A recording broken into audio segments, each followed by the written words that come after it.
Նոր դեղերը կամ բժշկական սարքավորումները բուժառուներին են հասնում կլինիկական երկարատև հետազոտություններից հետո։ Այս գործընթացը քննարկելու եւ ոլորտի հայաստանյան ներուժը բացահայտելու նպատակով Երևանում առաջին անգամ անցկացվում է First Single Day կոնֆերանսը։ Կլինիկական հետազոտությունները հիմնական պատվիրողը դրանք լինում են դեղագործական կամ արտադրող ինչ-որ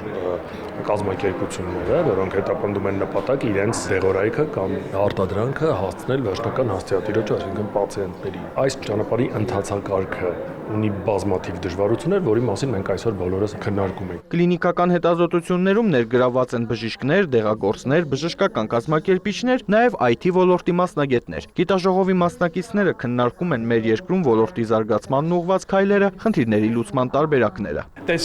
Հայաստանում այս ոլորտը լուրջ առաջընթաց է արձանագրել։ Մեր կողմից բաց թողում կլիներ, եթե կոնֆերանսը այլ երկրում անցկացվեր։ Վերջին 20 տարում մենք բազմաթիվ ձեռքբերումներ ունենք եւ եկել ենք ներկայացնելու մեր լավագույն փորձը հայ գործընկերներին։ Սա նաև լավ հնարավորություն է կլինիկական տվյալների մասնագետների համար ծանոթանալու հայաստանյան պոտենցիալին։ Վստահ եմ, գործակցությունը անխուսափելի է լինելու։ First Single Day-ը մեր երկիր բերած գուրուս ընկերության տնօրենը վստահեցնում է։ Տարածաշրջանում կլինիկական տվյալների գիտության զարգացումը միջազգային գործակցությունն ընդլայնելու լավ հնարավորություն է, եւ կոնֆերանսի մասնակիցներն այս ուղղությամբ արդեն մի շարք հաջողություններ են գրանցել։ Որոշեցինք, որ ասոցիացիա պետք է բացենք այն ընկերությունների ու այն անհատների մասնակցությամբ, ովքեր զբաղվում են կլինիկական հետազոտությունների ոլորտում ու բարձրացնել այդ հարցերը,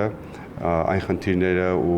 զարգացման այն ճանապարհները, որոնք որ մեզ կհետաքրքրեն ու համատեղ ուժերով առաջ գնան։ Կազմակերպիչները լիահույս են։ Երևանն ապագայում կրկին կհյուրընկալի այս հեղինակավոր միջազգային կոնֆերանսը, ինչը հնարավորություն կտա բարձրացնել մեր երկրի դերը համաշխարհային կլինիկական հետազոտությունների եւ առողջապահական նորարարությունների ոլորտում։ Արամ Մարանդյան, Մհեր Կիրակոսյան, լուրեր։